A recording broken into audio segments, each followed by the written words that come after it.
Now you have some time to read questions 1 to 10.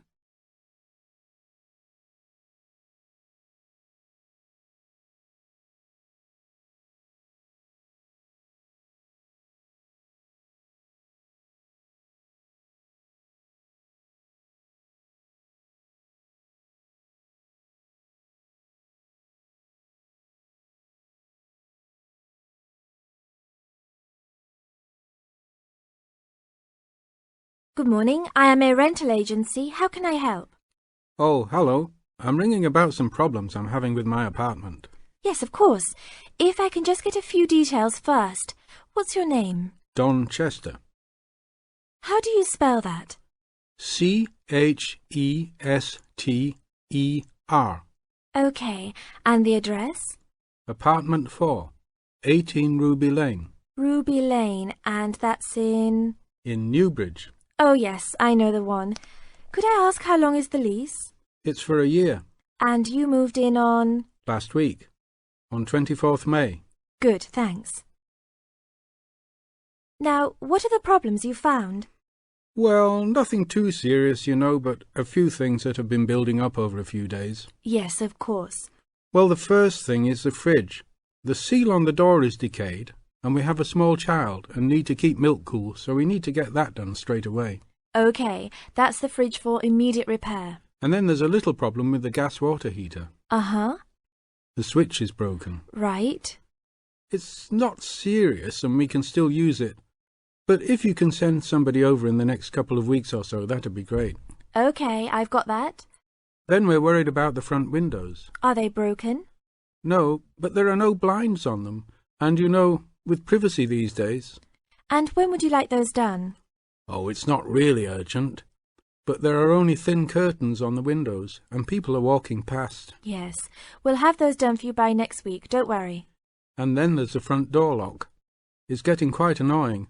It often jams and we sometimes have to fiddle with it for minutes before we can get in the apartment. I'd really like to get that fixed up right away. That's no problem. And then the last thing is the shower curtain. It's torn. Oh, right. We can get a new one and have it to you in the next week, if that's all right with you. Yes, that's okay. Anything else? No, that's all. Okay, fine. What we'll do now is get someone over to you this afternoon if you're home. Well, I'll be out for a short while. Okay. Tell us your preferred times. Well, the best time is about 2 o'clock.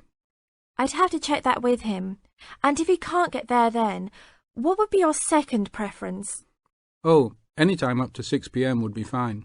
Okay, I've got that. Great. Thanks very much. That's fine. Thank you for calling. Goodbye. Goodbye. This is the end of Section 1. Now turn to Section 2. Now you have some time to look at questions 11 to 15.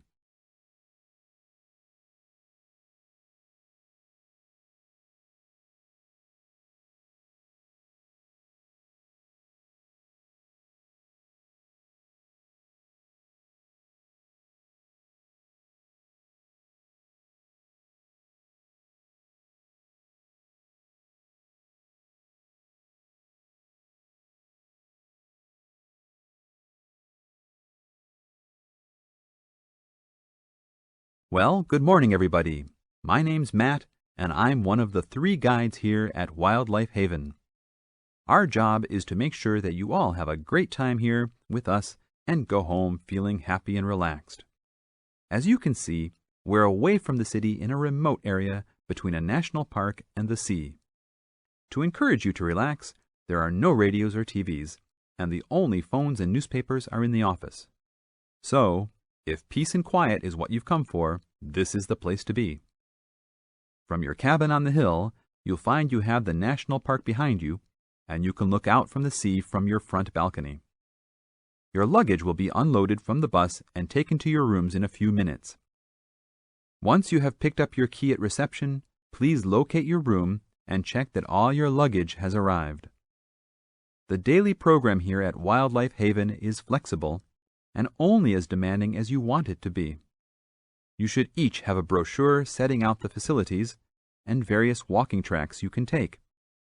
And on the bus, you are given a green sheet setting out a number of group tours in the coming week.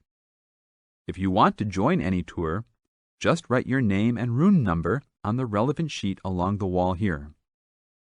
Tomorrow there is a beachcombers and rock hoppers tour exploring marine life in the rock pools along the beach. Or, if you'd prefer to go inland, there's a guided forest walk that takes you off the walking tracks. If you want to catch some lunch, you could join the beach fishing expedition. And at night, you'll see there is a moonlight forest walk that leaves each night at 7 p.m. So there is plenty to choose from at Wildlife Haven, and of course, that includes just sitting on your balcony watching the waves roll in.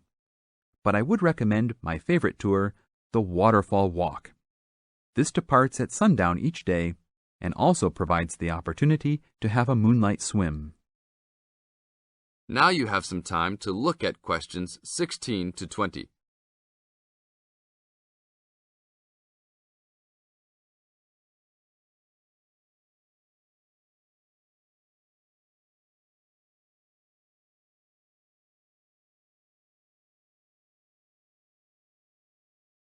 You've chosen to visit us in January, which is one of our hotter months.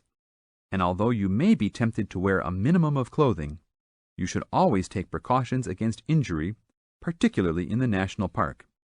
This includes sensible footwear. You'd be surprised how many of our guests ignore this advice and end up being sorry. And socks are a good idea too. And even though you might be under trees a lot of the time, it's a good idea to wear a hat in this hot climate. There's no need to be too concerned about walking in the national park, provided you use common sense. It's true that there are poisonous spiders in the park, but they are really more frightened of you than you are likely to be of them. I should also warn you against eating any wild berries. Some are edible, but you should avoid them all. We'll provide all the food you can eat. Well, that's about all for now. Dinner is from 6 to 8 p.m. in this building. This is the end of Section 2.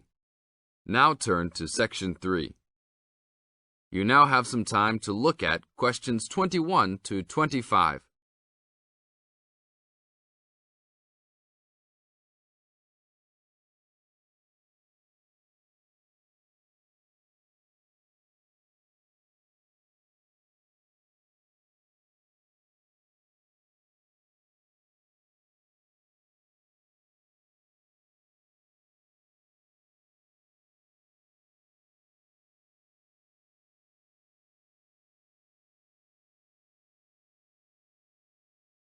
Hello, Bill. What can I help you with?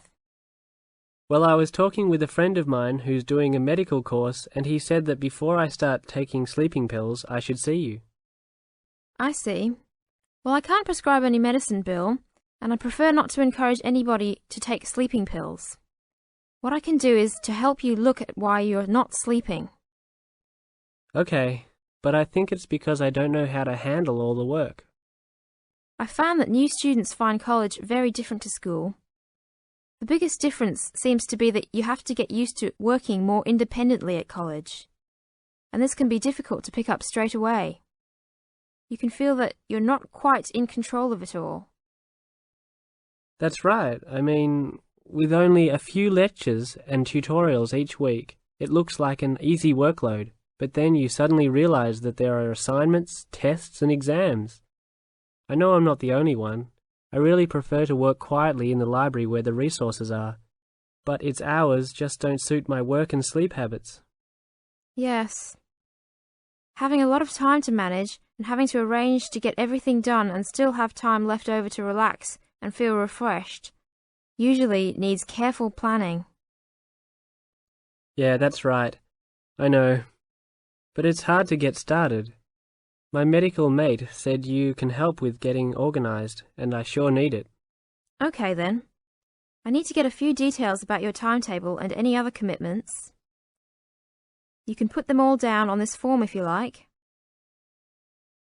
Now you have some time to look at questions 26 to 30.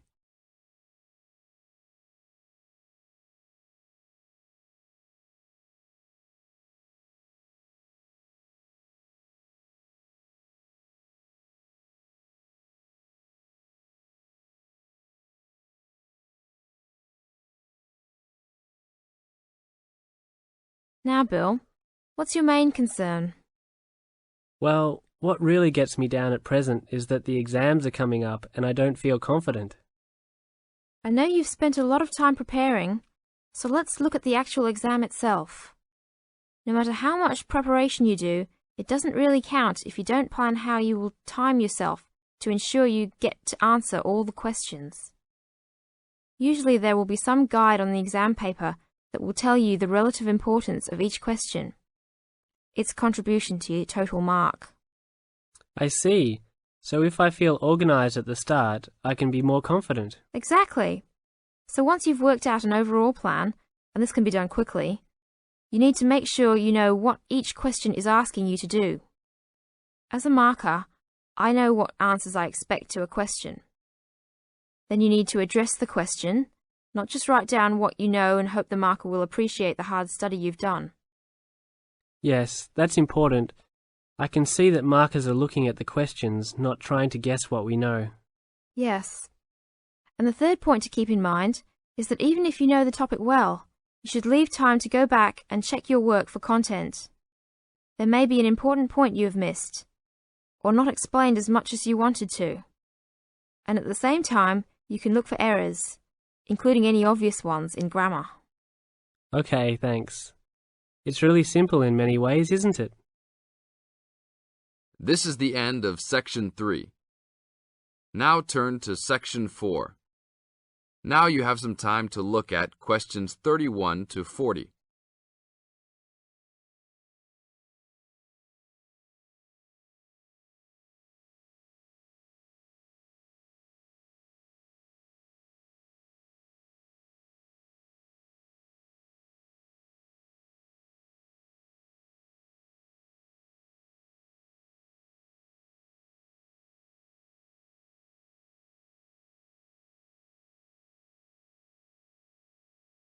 Good morning. Today we'll be hailing from Jim Allen, who will be sharing some of the findings of his research project from last term. Jim. Thanks. Well, to start with, a little bit of background about the project. As you can see, our title is something that is relevant to everybody in this part of the world: water safety. These days, there's a lot more to water safety because of the increasing number and range of boats and other things people use on public waterways. I'd become interested through reports on radio about the number of incidents involving small powerboats and individual watercraft such as jet skis. It seemed to me that because these craft were essentially recreational and didn't require licenses to use, there was very little opportunity to influence the users towards being safety conscious. So I decided to make this the focus of the project. For the research, we mainly relied upon talking to people, asking them questions in preference to using a written questionnaire. We interviewed a wide range of people at a number of popular swimming locations over 2 consecutive weekends and asked them what they'd observed or experienced themselves. The respondents were both male and female, but the men were just slightly in the majority. We were pleased with their willingness to talk about the subject and all told interviewed 145 people over the 2 weekends. So, what were the findings? As you can see, 86% of people reported having had some type of problem. A surprisingly large percentage, 27%, commented that they had found it necessary to shout at an offending powerboat, but the main type of problem was the deafening sound that some of the boats made. On occasions, this led to swimmers deciding to move to another location. So what strategies did people adopt to ensure their own comfort and safety? Let's have a look at the figures. First, it was noticeable that there were often distinctly different answers between men and women.